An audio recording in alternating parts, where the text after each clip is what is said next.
in the quiet hills just outside the historic city of Natchez, Mississippi, there lies a place with a name as haunting as its past, the Devil's Punchbowl. To the casual traveler, it appears to be nothing more than a serene, bowl-shaped hollow draped in wild greenery, where sunlight filters through ancient trees and the air carries the soft sound of rustling leaves. But beneath this calm beauty lies a chapter of American history that few people know, a story of human endurance and heartbreaking loss that unfolded in the turbulent years after the U.S. Civil War. When the war ended in 1865, nearly 4 million men, women, and children who had lived their entire lives in bondage finally tasted freedom. Yet freedom did not come with security, equality, or even the basic necessities of life. Across the South, formerly enslaved people sought refuge in cities that promised protection under Union control. Natchez became one of those destinations, a beacon of hope glowing on the bluffs above the Mississippi River. Tens of thousands of newly freed men and women arrived, carrying little more than the clothes on their backs and the dream of a better future. But dreams can collide with harsh realities. Natchez was overwhelmed. Food was scarce, shelter was limited, and disease traveled faster than compassion.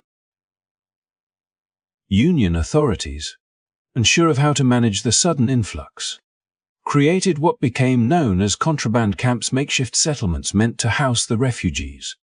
One such camp was placed inside the Devil's Punchbowl, a natural amphitheater that seemed, at first glance, to offer both protection and containment. For the thousands who entered, it became both a refuge and a trap. Within this hollow, the struggle for survival grew desperate. Overcrowding turned the camp into a breeding ground for illness. Smallpox, dysentery, and other diseases swept through the tents and shanties. Many who had braved the journey to Natchez, seeking a life of dignity and opportunity, instead faced unimaginable suffering. Oral traditions tell of thousands who never left the Devil's Punchbowl alive, their final resting place hidden beneath layers of earth and time. Today, the Devil's Punchbowl stands as a silent witness to the resilience and tragedy of those who came before us. It reminds us that freedom, while precious, is often fraught with challenges that history cannot allow us to forget. By uncovering and sharing these stories, we honor the voices that history once tried to silence.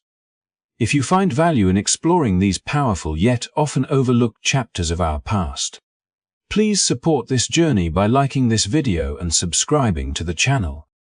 Your engagement helps keep these stories alive and ensures that the lessons they carry about courage, justice, and the true meaning of freedom continue to inspire future generations.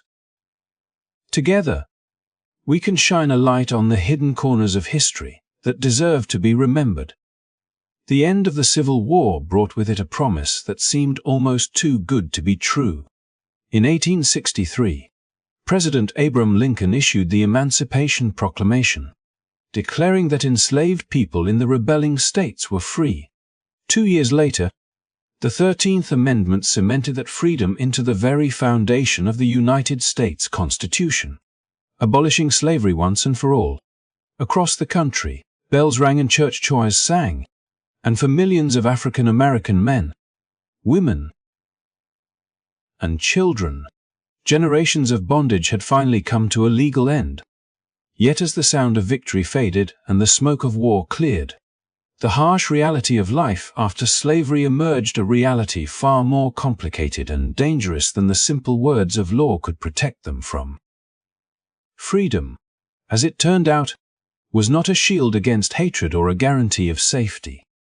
The men and women who had once been considered someone else's property now found themselves citizens in name but strangers in a nation still learning to accept their humanity. They left the plantations where they had toiled for lifetimes and set out in search of work. Family members lost through years of sale and separation, and the chance to build lives of their own choosing. Many journeyed for days on foot, carrying only what they could hold, their hearts full of hope and trepidation. But for every open road they traveled, They met barricades of suspicion, resentment, and violence. In Mississippi, as in much of the South, old habits of oppression did not vanish with the stroke of a pen. Former slaveholders and political leaders, eager to maintain control, moved quickly to create a new system that would keep Black Americans economically dependent and socially subordinate. Through the so-called Black Codes laws passed by Southern legislatures almost as soon as the war ended, freed people were granted the most basic civil rights on paper, but were denied nearly every form of true equality. They could marry, yes, and they could own small plots of land in theory, but they were barred from serving on juries, forbidden from bearing arms in many places, and locked out of the political process. Most cruelly, these laws demanded that every freed person sign labor contracts with white landowners, and those who refused could be arrested for vagrancy and forced back into work for little or no pay. It was freedom that looked, to many, like slavery under a different name. This fragile and conditional liberty pushed thousands to seek safety wherever Union soldiers still held ground.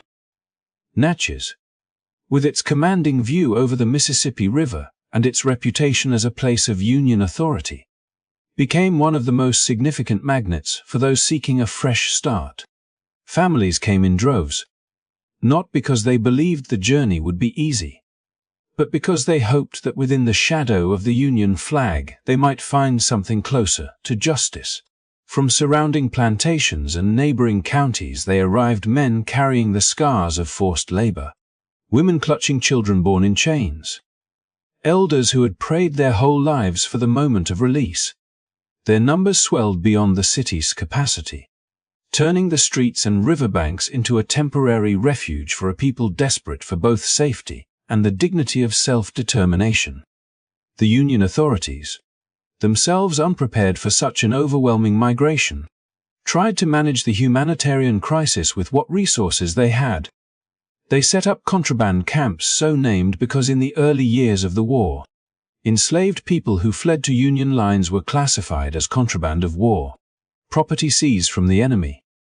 These camps were meant to provide shelter and a measure of order, but the sudden flood of humanity soon turned them into overcrowded settlements where disease and hunger lurked at every corner. It was within this moment of fragile hope and crushing reality that the natural hollow known as the Devil's Punchbowl came to play its infamous role. To those who first entered the Punchbowl, the steep cliffs and natural amphitheater may have seemed a blessing, a protective barrier against the uncertainties of a still violent countryside. Union soldiers viewed it as an easily guarded location to keep thousands together in one place. But the very land that appeared to promise safety soon became a place of suffering. Tents and makeshift shelters lined the sloping walls. Clean water was scarce, and sanitation nearly impossible. The Mississippi heat turned stagnant pools into breeding grounds for disease. Smallpox, dysentery, and fevers spread with a ferocity that no medicine of the time could contain.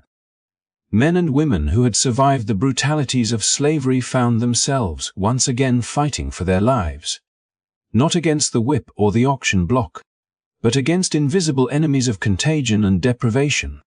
Children weakened and died in their mothers' arms. Elders who had lived long enough to see freedom drew their last breaths beneath the shadow of the cliffs.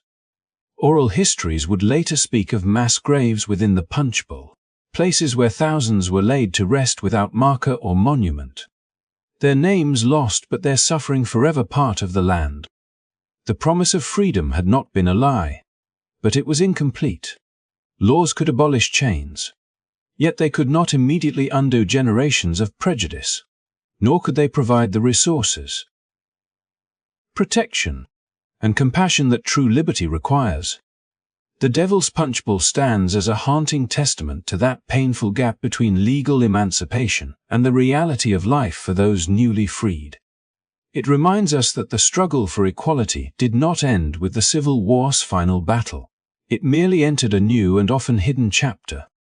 To listen to this story is to confront both the triumph and the tragedy of a nation in transformation. It is a chapter that calls on us to remember the resilience of those who endured and to recognize the work that remains in building a society where freedom is more than words on parchment. By sharing and reflecting on this history, we help ensure that the lessons carved into the earth at Natchez are never forgotten, and that the voices of those who once sought hope in the devilish Punchbowl continue to echo through time.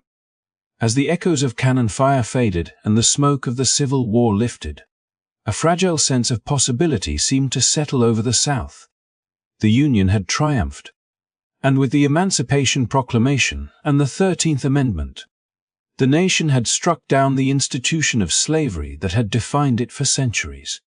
Across Mississippi and far beyond, men and women who had been denied even the most basic recognition of their humanity stepped into the light of a new era.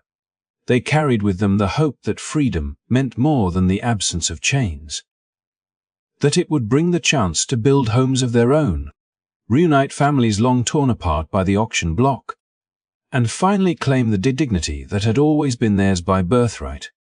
But while the ink on the nation's founding promises of liberty was still drying, another force began to move, quiet and determined, intent on reshaping this newfound freedom into something narrow and brittle.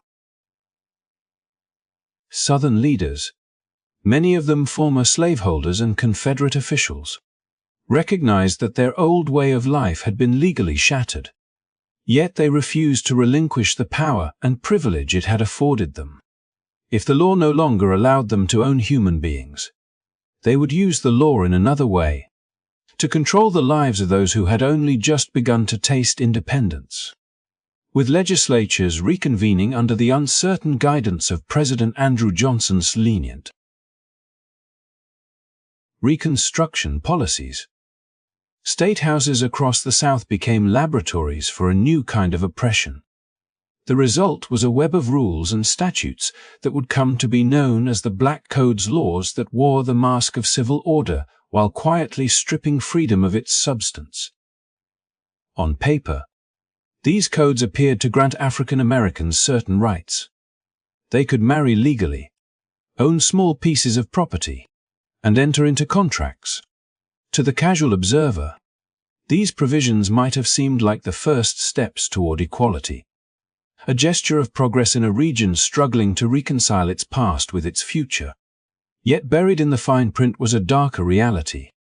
These same laws imposed strict limits on where black people could live, what work they could pursue, and how they could move through public life. They were barred from serving on juries, denied the right to bear arms in many jurisdictions, and excluded from the militias that would otherwise have defended their communities. Courts that might have offered them protection were often closed to their testimony when the defendant was white, leaving justice to the discretion of those who had every reason to ignore it. What this meant in daily life was that freedom, once proclaimed from the steps of the Capitol, became a fragile and conditional thing. A black farmer who refused to sign a labor contract with a white landowner could be accused of vagrancy, arrested, and fined, and if he could not pay, his labor would be auctioned off to the very men who had once claimed him as property. A mother who sought to move her family to a safer place could be stopped by laws requiring permits for travel or restricting residence. For many, the familiar fear of a master's whip was replaced by the quieter, but no less oppressive weight of legal intimidation and economic dependency. This calculated effort to maintain racial hierarchy cast a long shadow over places like Natchez, where thousands of freed people had gathered seeking the protection of Union authority. They came believing that the end of the war meant the beginning of a new life. But the Black Codes made it clear that the South intended to preserve as much of the old order as possible. Even within the contraband camps, where Union soldiers sought to provide shelter and some measure of stability, the influence of these laws seeped in. Freedmen who ventured beyond the camp to look for work or to buy food could find themselves entangled in a legal system designed to ensnare them. The very idea of liberty, so recently began to feel like a promise deferred. It was not only the text of the laws that carried danger, but the culture they reinforced. The Black Codes signaled to white communities that while slavery might be abolished, the social hierarchy it upheld remained intact. Violence and intimidation, often cloaked in the guise of law enforcement or community defense, became common tools to enforce these new boundaries. For black men and women, the message was unmistakable. You may be free in name, but the South will decide how far your freedom goes. Yet in the face of these obstacles, the resilience of the newly freed did not falter. Families continued to reunite, churches and schools were established, and leaders emerged to challenge the injustices codified in state law. Natchez itself became a symbol of both struggle and determination. Within the natural amphitheater of the Devil's Punchbowl, where so many had endured the hardships of disease and loss, the dream of true freedom persisted. The very people targeted by these restrictive laws found ways to build communities, to worship, to educate their children, and to prepare for the long fight ahead, a fight that would eventually lead to the broader civil rights movements of the next century. The Black Codes were more than mere statutes. They were a deliberate attempt to write inequality into the fabric of post-war life. They sought to transform emancipation into a hollow victory, to replace the brutal chains of slavery with invisible ones made of legal clauses and economic coercion. And yet, even as these laws tried to choke the promise of liberty, the determination of a people who had survived generations of bondage could not be extinguished. Their courage turned the struggle for freedom into a story far larger than the war that began it, a story of a nation still grappling with the meaning of its own ideals and of a community that refused to let those ideals be lost to the silence of history. Through this chapter, the Devil's Punchbowl stands not just as a physical reminder of suffering, but as a symbol of how freedom can be challenged and how resilience can endure. The voices of those who lived through this era echo through time, urging us to remember that true liberty is not granted in a single proclamation or amendment, but must be defended and nurtured in the face of every attempt to diminish it. As the hope of freedom spread across the South, it quickly collided with the stark reality of economic dependence and social constraint. For countless African Americans who had survived the chains of slavery, the promise of independence was complicated by the harsh landscape of the post-war economy. Fields that had once been tilled under the whip now required wages, tools, and seeds that the newly freed could scarcely afford. Many lacked the capital, education, or connections to purchase land outright. And even those who briefly acquired property often saw it reclaimed by white landowners once federal troops withdrew or legal technicalities intervened. For most, the path to survival led them back to the plantations they had left, not as enslaved laborers but under a system that sought to replicate the power dynamics of bondage in subtler, yet no less oppressive, ways. Sharecropping and tenant farming emerged as the dominant means of livelihood for these freed people. At first glance, it appeared to offer a measure of autonomy. Families could live on the land, plant their own crops, and, in theory, keep a portion of the harvest. Yet the reality was far grimmer. Landowners, many of whom were the same men who had once claimed ownership over their labor, dictated the terms of tenancy with near absolute authority. Contracts were often written in complex legal language, intentionally confusing, and strictly enforced to favor the landowner's interests. Crops, rather than serving as nourishment and profit for the laborers, became a form of currency to satisfy debts for tools, seed, and basic living expenses, creating an unending cycle of obligation and poverty that was difficult to escape. Families who entered this system quickly realized that their newfound freedom did not protect them from exploitation. Each season demanded long, exhausting hours under the sun, tending fields with minimal equipment and often without adequate food or shelter. The threat of eviction loomed over every transaction, A single failed harvest could plunge a household back into desperation. Children, instead of attending school, were enlisted to help in the fields, continuing the labor patterns that slavery had once enforced. Education, land ownership, and economic independence, all the promises implied by emancipation, remained distant dreams for many. Yet even amid hardship, resilience flourished. Communities grew around the sharecroppers' cabins, with neighbors supporting one another through sickness, food shortages, and the constant pressures of labor. Churches became the spiritual and social heart of these communities, offering both solace and a framework for organizing against injustice. Free people shared knowledge about crop rotation, local markets, and survival strategies that allowed them to navigate the complex and often hostile social landscape.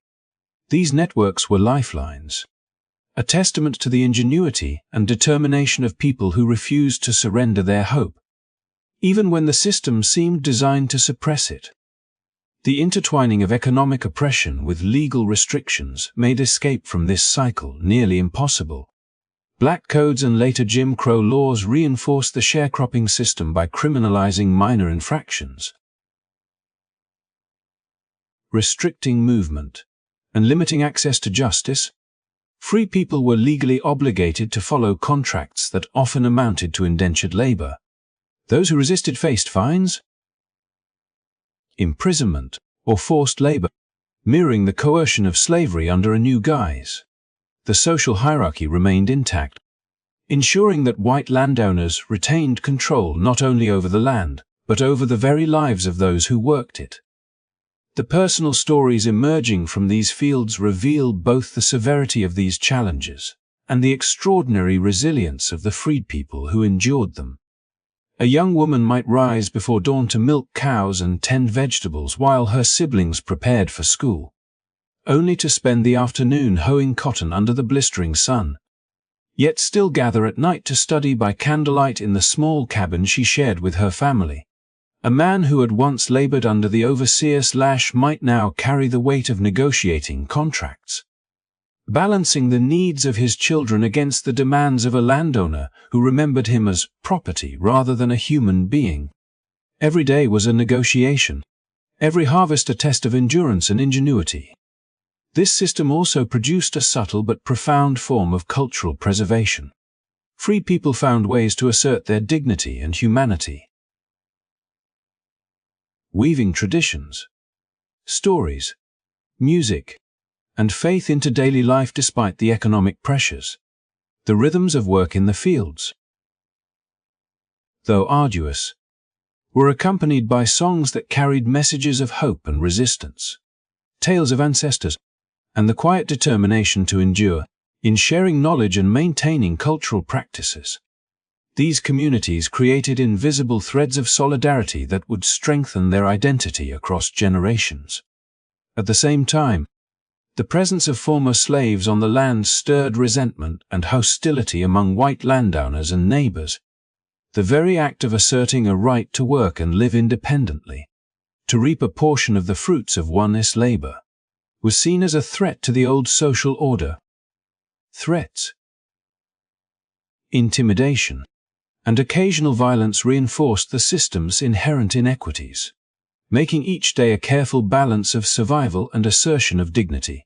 Freed people had to navigate not only the labor of the fields, but the precarious social terrain of a society unwilling to acknowledge them as equals.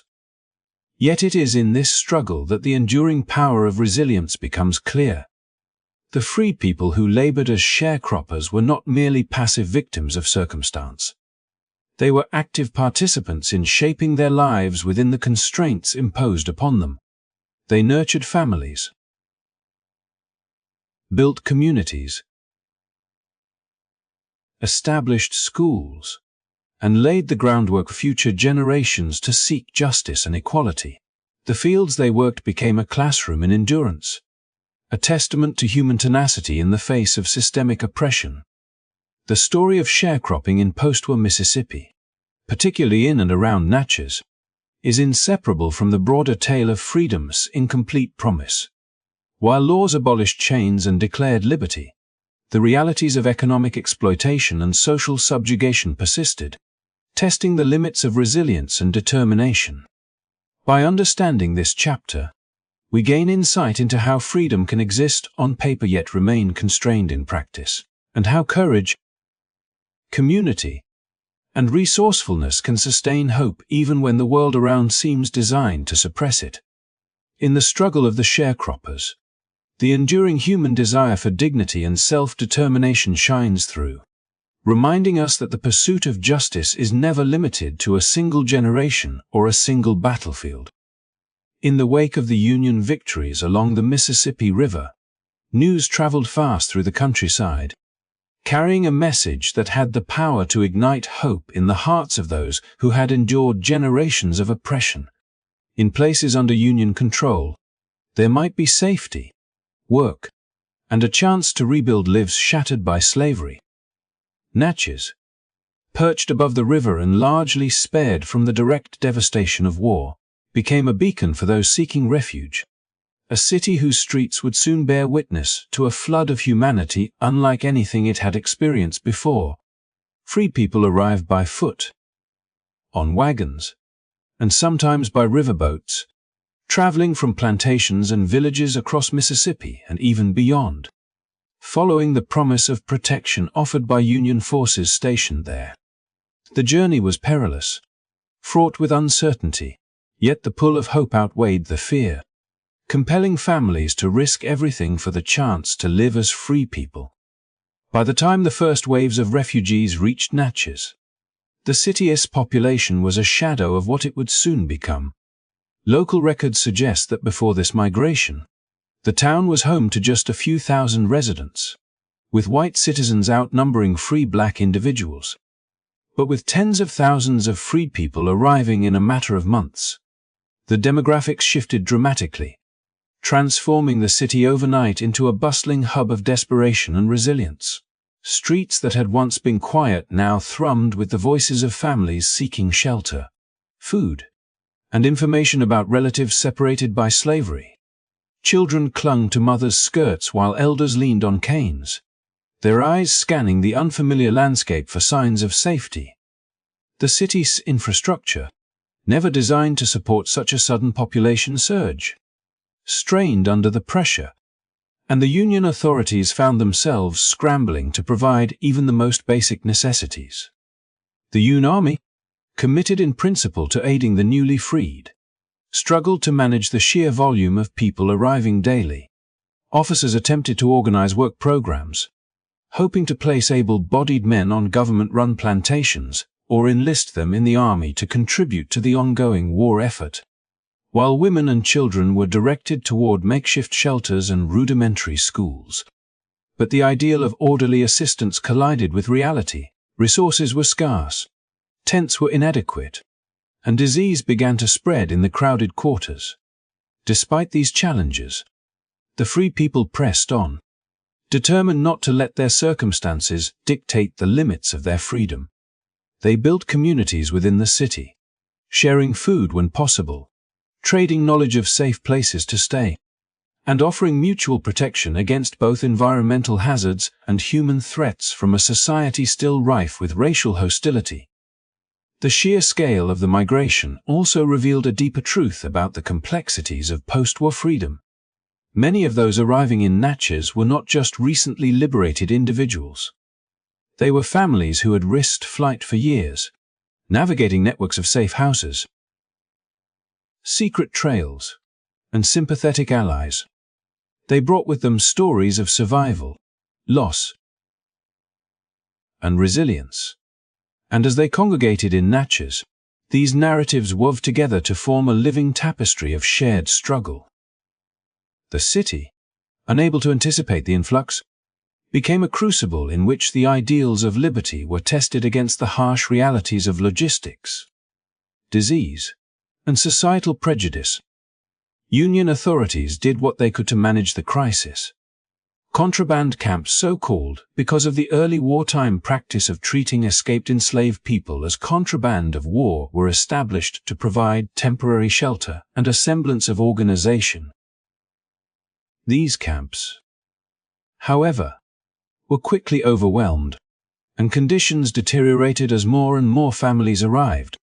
Food shortages were common, and the lack of clean water made illness a constant threat. Yet even in this precarious setting, the freed people demonstrated remarkable agency.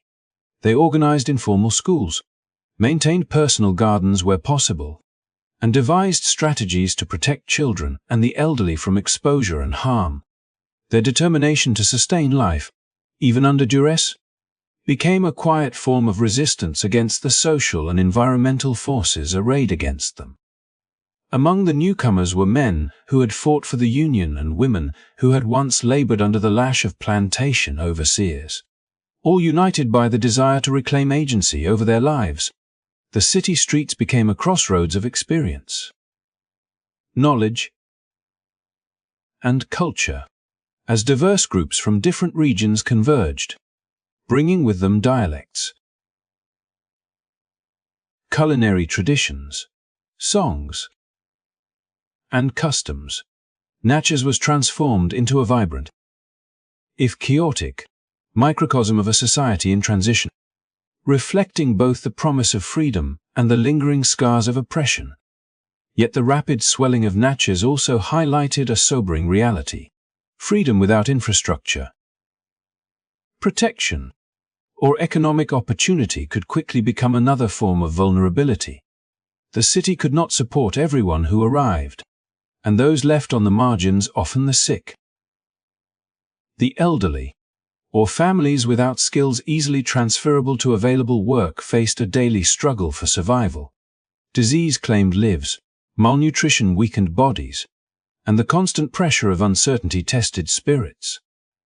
It was within this context that some of the city's new residents were eventually confined to areas such as the Devil's Punchbowl, where the combination of geography and human oversight created conditions that were difficult to endure. Despite the hardships, the story of Natchez during this period is not one solely of tragedy. It is also a testament to resilience and adaptation. Free people found ways to establish communities, build connections, and preserve cultural practices even under extreme pressure. They asserted their dignity in small acts of defiance, whether in the maintenance of their homes, the insistence on education for their children, or the continuation of spiritual and cultural rituals. Every step taken, every life preserved, became part of the foundation for future generations who would continue the struggle for equality and justice. The migration to Natchez in 1863 thus represents both the challenges and the enduring strength of a people navigating the complex aftermath of emancipation. Tens of thousands arrived seeking safety and work, reshaping the city and testing the capacity of the Union authorities. Yet their presence also exemplified the courage required to claim freedom in a world that had long denied it. Natchez became more than a city. It became a living testament to the resilience, determination, and hope of those who, even in the face of immense adversity, refused to let the promise of liberty slip from their grasp, forging lives and communities against overwhelming odds and leaving an indelible mark on the history of the post-war South. As tens of thousands of freed people streamed into Natchez, Union authorities faced an unprecedented challenge: how to accommodate, protect, and provide for a population that had grown almost overnight.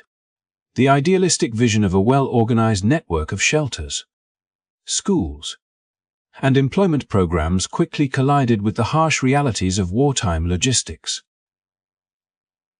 Limited resources, and the overwhelming scale of human need. To manage this influx, Union forces established what were known as contraband camps, designed as temporary refuges for those seeking safety from Confederate reprisals and the chaos of a war-torn society. The term contraband itself carried a bitter irony, reflecting the earlier wartime practice of designating escaped enslaved individuals as captured property. Yet now these same individuals were theoretically free, navigating a landscape in which their liberty was legally recognized but socially and economically precarious. The contraband camps were, in theory, a lifeline, intended to offer shelter, food, and employment opportunities, as well as a measure of protection against violence and exploitation. Able-bodied men were often assigned to work on government-run plantations or enlisted to support union efforts, while women and children were to receive basic sustenance and the chance for rudimentary education. Yet these plans were frequently undermined by poor management, scarce supplies, and the sheer physical limitations of the facilities. Tents, barracks, and makeshift shelters were hastily erected and ill-suited for long-term habitation, leaving families exposed to rain, wind, and the sweltering summer heat that swept across Mississippi. Sanitation was nearly non-existent. Latrines overflowed, contaminated drinking water, and disease spread rapidly through densely packed living quarters. Despite the dangers, the freed people persevered, bringing with them a remarkable capacity for adaptation and community building. Families organized themselves within the camps, creating informal networks to share scarce food, water, and medical care.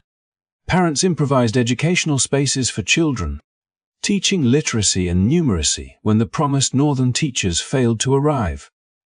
The resilience of these communities was evident in the resourcefulness with which they confronted daily hardships.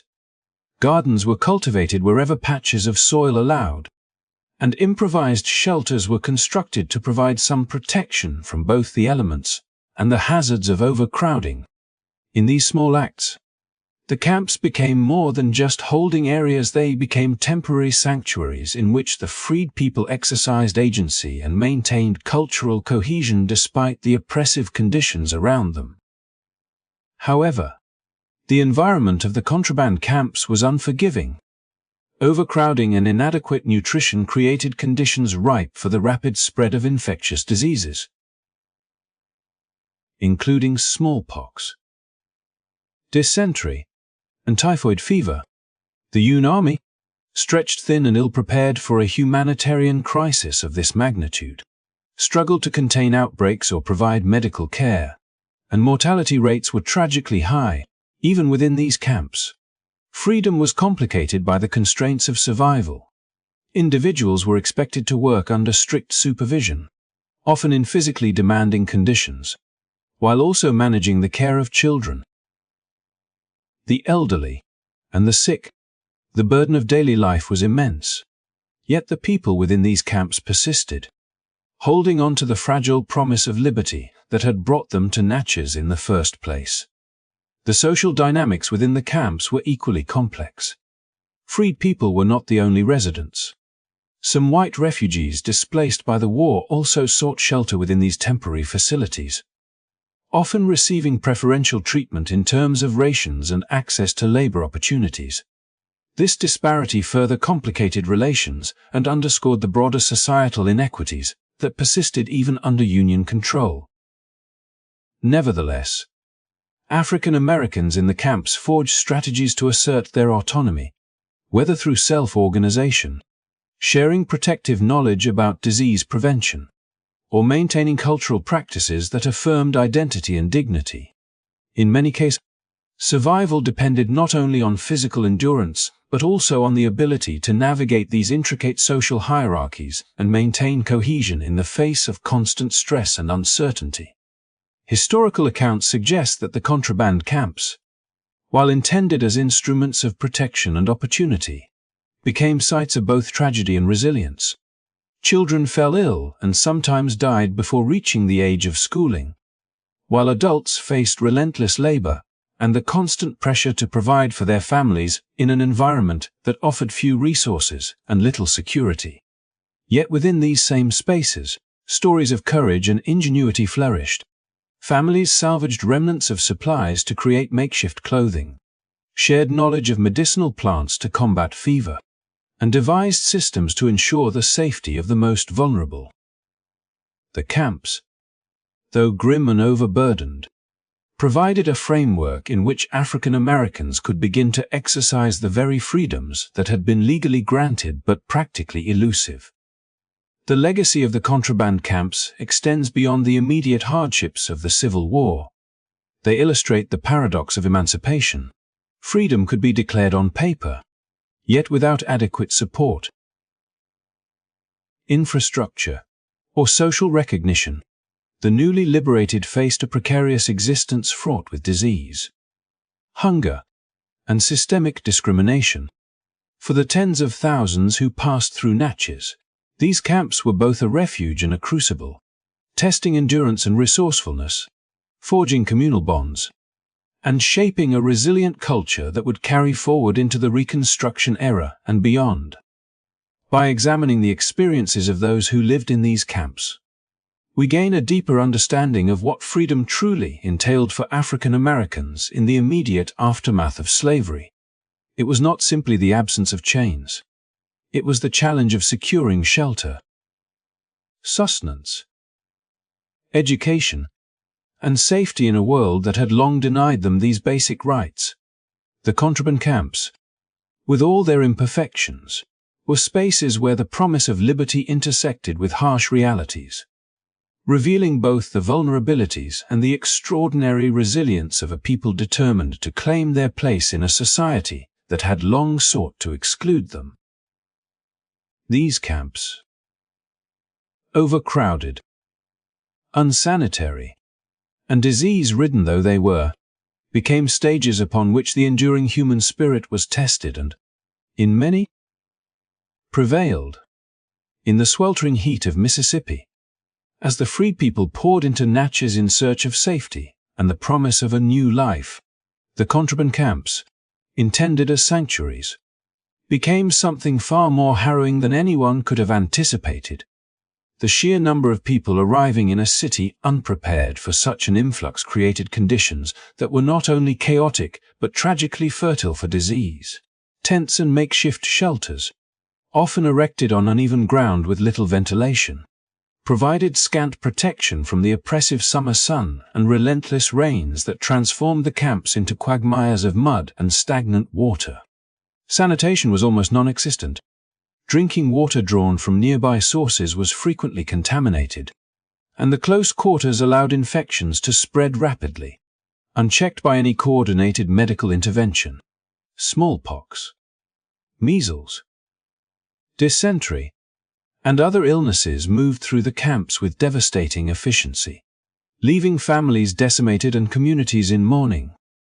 For those living in the shadow of the Devil's Punchbowl, a natural bowl-shaped hollow on the outskirts of Natchez, the environment intensified the suffering.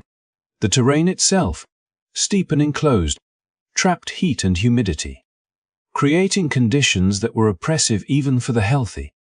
Within this landscape, the camp became a microcosm of struggle and survival, where every day presented a new challenge.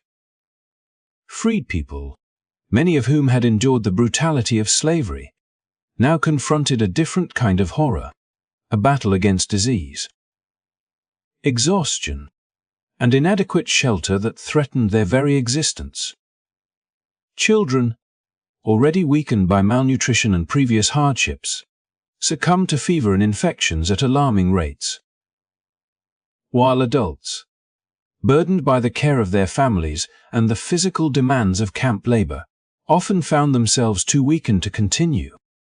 Accounts from the period describe the grim realities of mortality within the camp.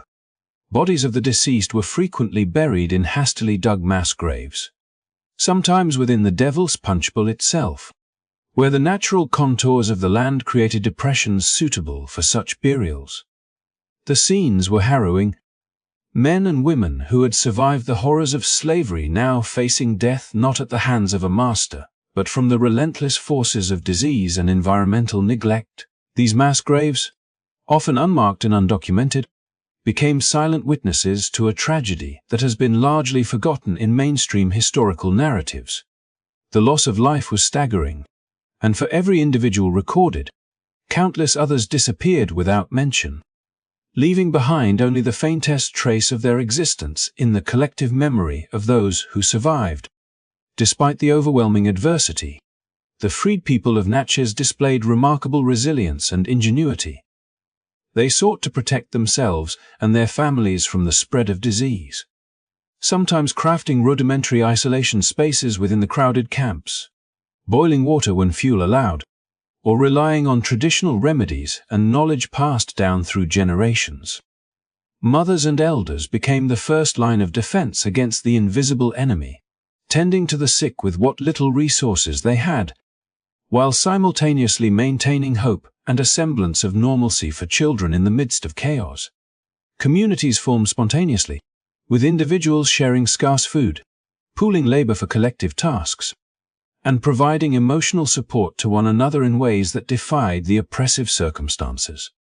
Even as the reality of mortality loomed over every tent and shelter, the free people's determination to survive and maintain their dignity became an enduring testament to human resilience.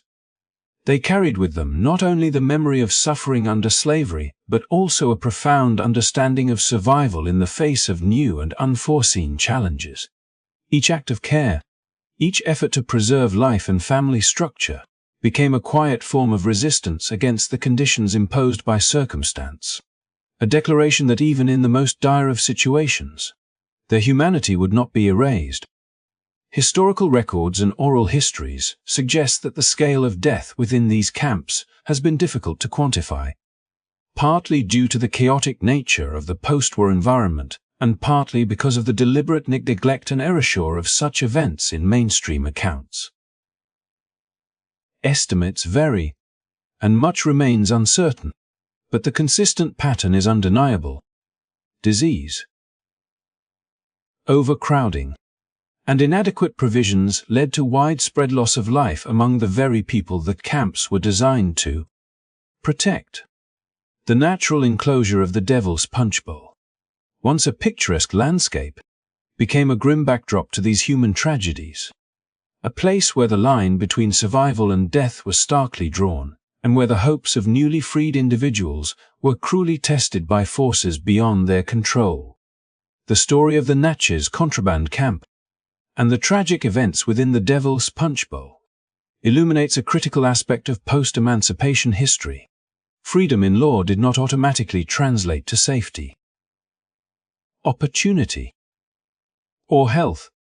For the freed people, liberty came with the heavy burden of navigating a world still hostile to their existence, where the promise of independence was entwined with the risks of disease, exploitation, and systemic neglect. Yet even in the face of such overwhelming obstacles, the courage and resourcefulness exhibited by those confined within the camps laid the groundwork for communities that would endure and adapt, carrying forward traditions, knowledge, and resilience that would echo through generations. As we reflect on the history of Natchez and the Devil's Punchbowl, it becomes clear that these events are not merely footnotes in the narrative of emancipation, but rather pivotal moments that reveal the complexities of freedom in a society grappling with the aftermath of slavery. The thousands who perished in the camps, victims of disease and deprivation, remind us of the human cost of inadequate preparation and societal indifference, while the survivors exemplify the extraordinary strength required to navigate such adversity. Their stories, both tragic and inspiring, underscore the importance of remembering and honoring the full spectrum of experiences that shape the journey from bondage to freedom, ensuring that the lessons of resilience, community, and courage are carried forward in our understanding of history. The story of the Devil's Punchbowl has long occupied a complicated place in the collective memory of Natchez and beyond, a site where fact, folklore, and interpretation intersect in ways that challenge historians and the public alike. Local tradition often refers to it as an American concentration camp, invoking the imagery of imprisonment, suffering, and deliberate cruelty that resonates deeply in the popular imagination. These narratives have been shaped over generations, passed down through oral histories, community lore, and occasional newspaper accounts, blending the memory of human suffering with the cultural need to assign meaning to extraordinary tragedy. Yet when historians examine the available records, the story becomes more nuanced, revealing that while thousands of free people did indeed suffer and die in the camps, the causes of mortality were complex and multifaceted, rooted not in deliberate massacre but in a confluence of epidemic disease, overcrowding, environmental hardship, and the logistical chaos of post-war Natchez. In the immediate aftermath of the Union victories in 1863, Natchez became an unintended magnet for free people seeking safety and stability, drawn by the presence of Union forces and the promise, however fragile, of work and protection. The sudden influx of tens of thousands overwhelmed a city that had scarcely 10,000 residents before the war, creating an acute crisis in housing, food distribution, sanitation, and medical care. The contraband camps, including those within the natural hollow of the Devil's Punchbowl, were conceived as temporary refuges, places where free people could find shelter, obtain work, and gradually integrate into a society in transition. Yet the sheer scale of the population, combined with inadequate planning, poor supplies, and limited oversight, transformed these camps into spaces where daily survival was uncertain, and where disease could spread unchecked with catastrophic consequences. Smallpox, measles, dysentery, and other contagious illnesses swept through the overcrowded quarters, and the death toll was tragically high, while local law frames the camps as sites of intentional oppression. Historians argue that the fatalities were primarily the result of environmental and structural conditions rather than premeditated acts of violence. The Union Army, though tasked with safeguarding the freed people, was itself stretched thin and under-resourced, struggling to provide basic necessities amid the chaos of a war-torn region. Food shortages, inadequate shelter, contaminated water sources, and extreme weather conditions all compounded the vulnerability of camp residents. Within this context, mortality became a tragic inevitability rather than a calculated act. The Army's intent was ostensibly protective, even if execution fell tragically short of humane standards. Oral histories and local narratives emphasize the human dimension of the tragedy, portraying harrowing scenes of families contending with illness, deprivation, and the overwhelming grief of losing loved ones. Mass graves within the Devil's Punchbowl, described in many accounts, testify to the scale of loss and the improvisational nature of burials under crisis conditions. These visual and symbolic markers of suffering reinforced the perception of the camps as deliberately punitive spaces.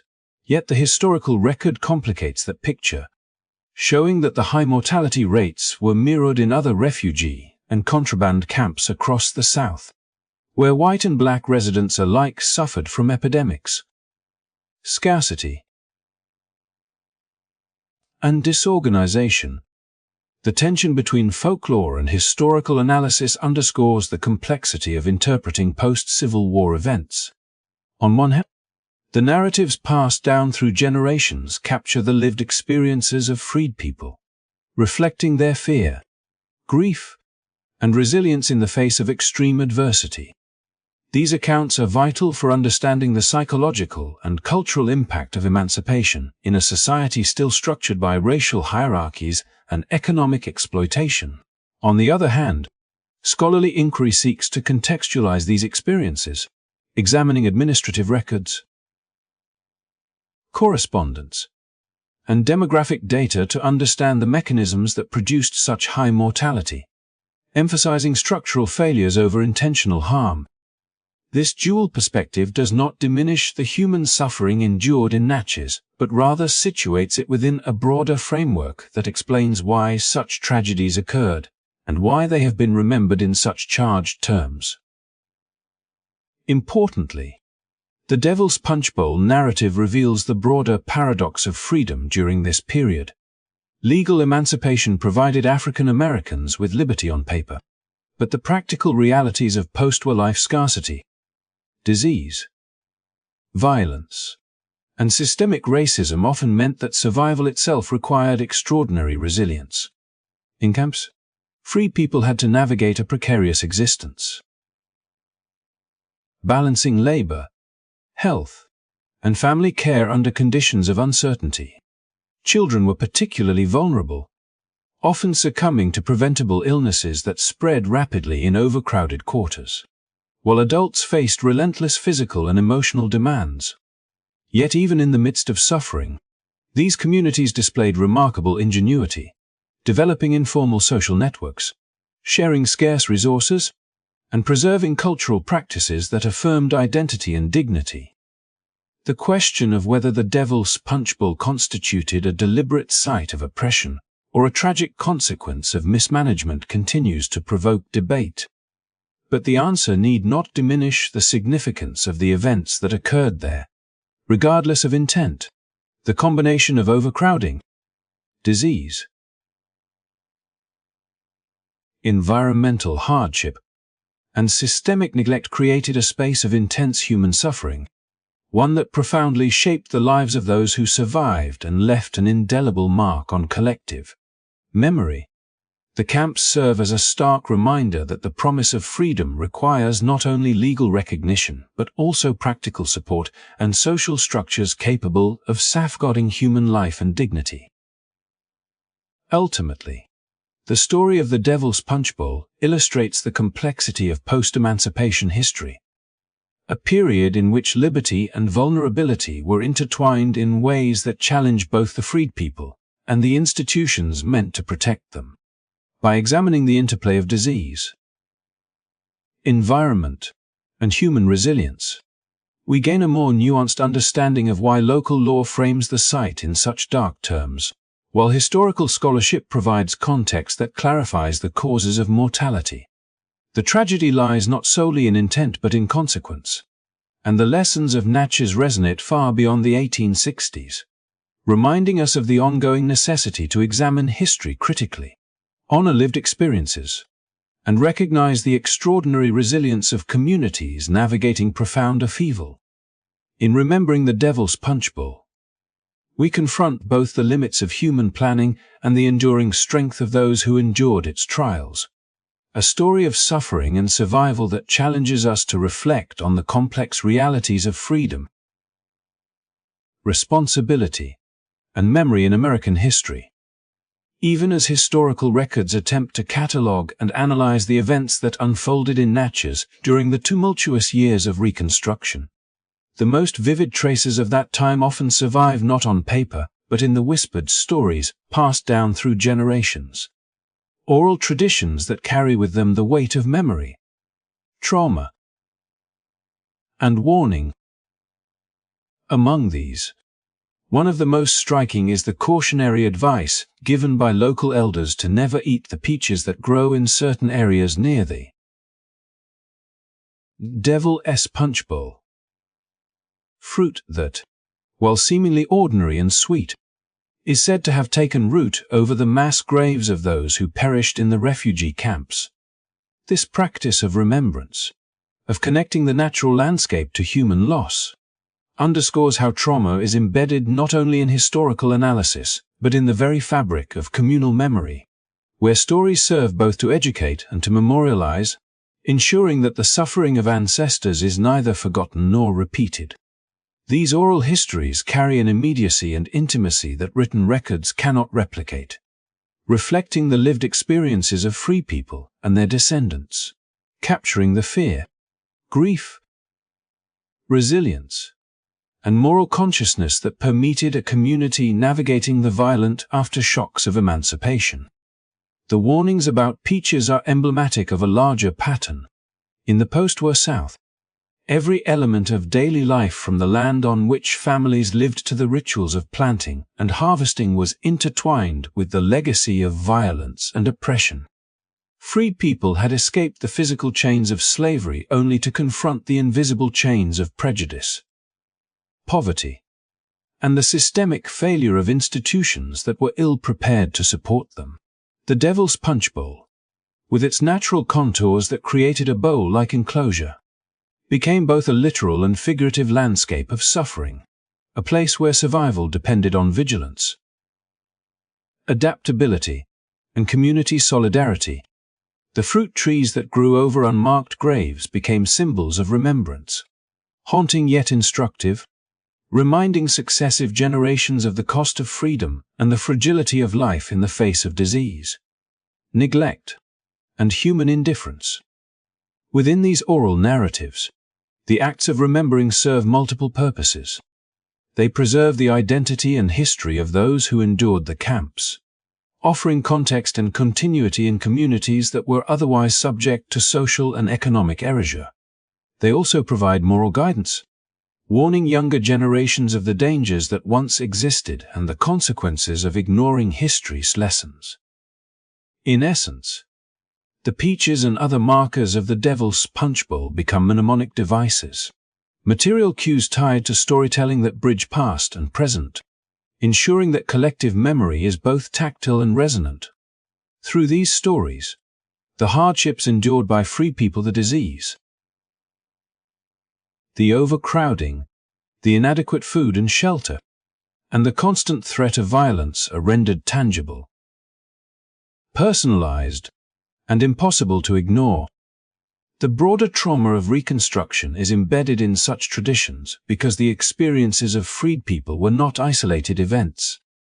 They were part of a systemic struggle to claim rights, assert dignity, and survive in a society that frequently sought to undermine both.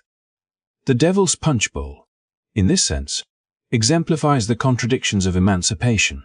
Legal freedom existed, yet material and social freedom remained elusive. Freed people who arrived in Natchez seeking safety and opportunity faced conditions that tested the limits of human endurance. From rampant epidemics to environmental hazards and the chaos of unprepared refugee management. Yet through all of this, oral traditions persisted, offering a form of resistance, a way of asserting narrative control over the historical record, and a means of honoring those who perished without recognition in formal accounts. These oral histories often describe the actions of individuals who sought to protect themselves and their families in creative and courageous ways.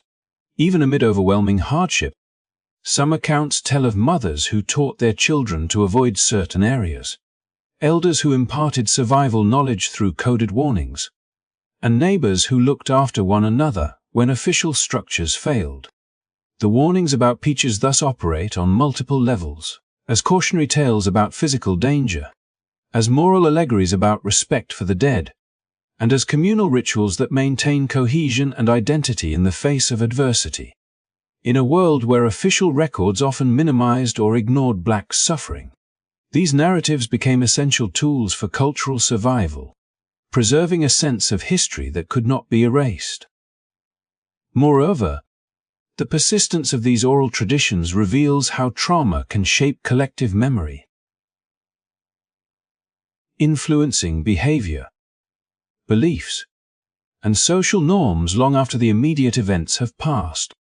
In the case of the Devil's Punchbowl, the symbolic weight of the peaches and other remembered landmarks transforms the landscape itself into a repository of history, a place where memory and morality intersect.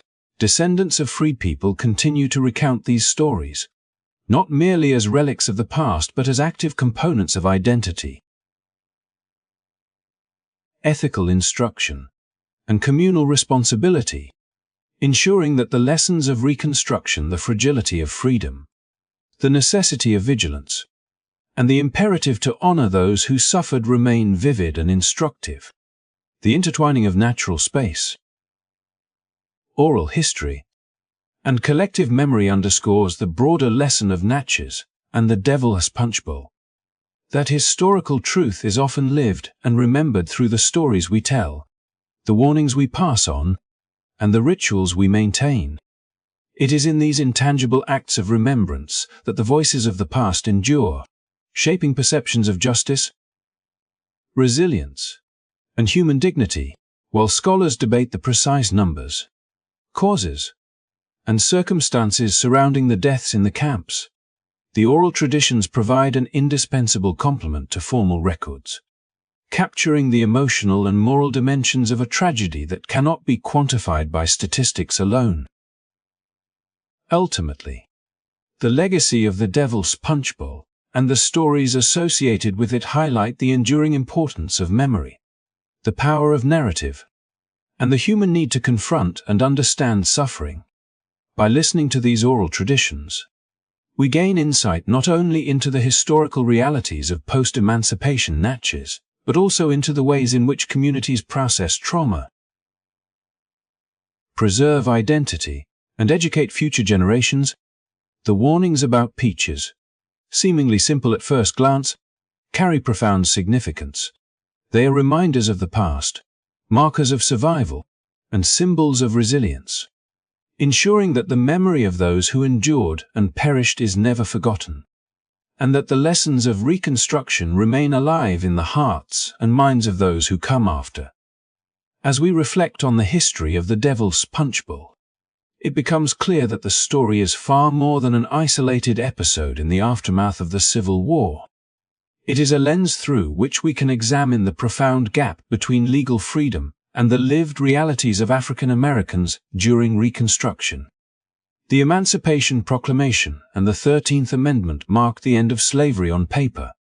Yet for the tens of thousands who flocked to Natchez and similar sites across the South, freedom was neither absolute nor immediately meaningful.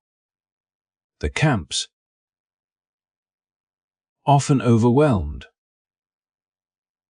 poorly supplied, and plagued by disease, illustrate how liberation in law does not automatically translate to safety, stability, or opportunity in practice. Many free people arrived full of hope, seeking work, education, and the chance to reunite with family, only to find themselves trapped in environments that tested the limits of human endurance. Their stories remind us that emancipation, while monumental, was only the beginning of a much longer and more difficult struggle for true equality. The Devil's Punchbowl and other contraband camps highlight the systemic challenges faced by newly freed individuals, from the dangers of epidemic disease to the insufficiency of resources provided by a Union army stretched thin and unprepared. Beyond physical hardships, these camps reveal the social and psychological burdens of being free in a society still deeply entrenched in racial hierarchy. Free people were no longer enslaved, yet their humanity and agency were often disregarded, and the specter of white hostility was never far away. These experiences emphasize that freedom without protection, education, or social inclusion can be fragile and even perilous. And they force us to confront the uncomfortable truth that legal rights alone cannot erase centuries of oppression or the inequalities woven into the fabric of daily life. Equally important is the role of memory and storytelling in preserving the experiences of those who endured these trials.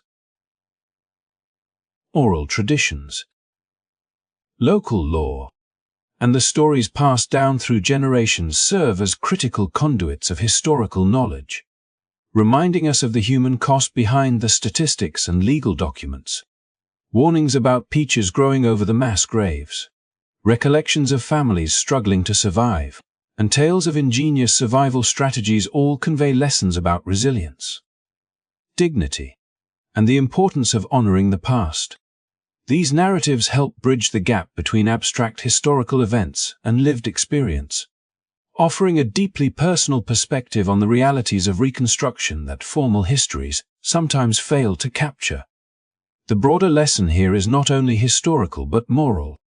Remembering the hidden suffering of African Americans during Reconstruction is essential to understanding the full story of freedom in America.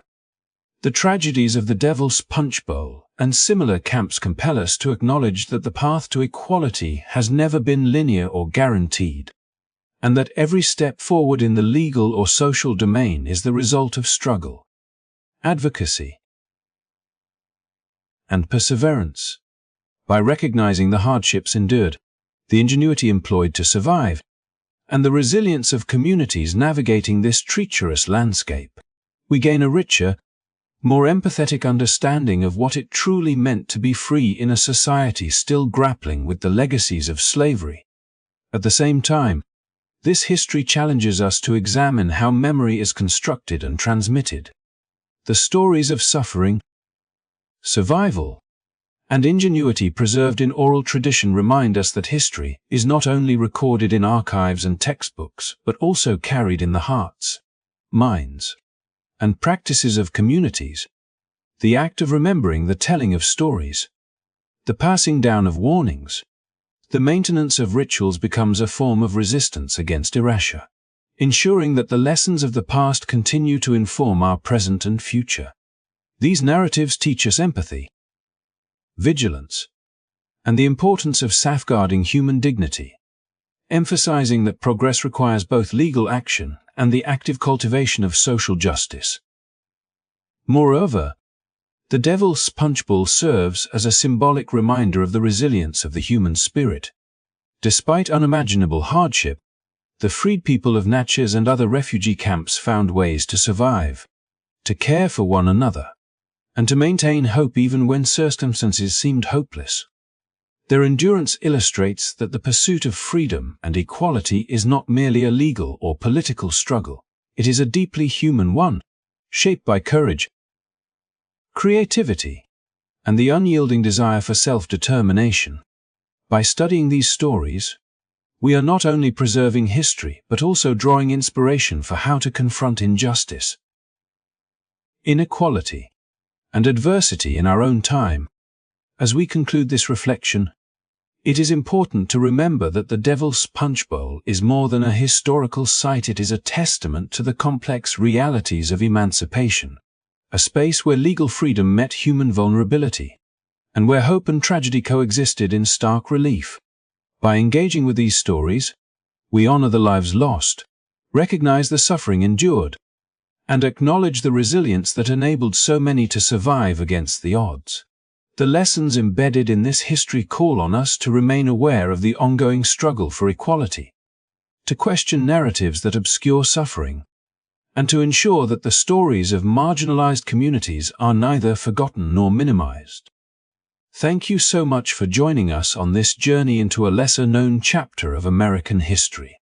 If you found this story enlightening, moving, or thought-provoking, please like this video, share it with your friends, and subscribe to our channel so we can continue exploring hidden histories and bringing these important stories to light. Your support helps us keep these narratives alive, encouraging reflection, education, and a deeper understanding of the past. From all of us here, we wish you a peaceful night, filled with reflection and appreciation for the resilience of those who came before us. Sleep well, and let the lessons of history inspire your tomorrow.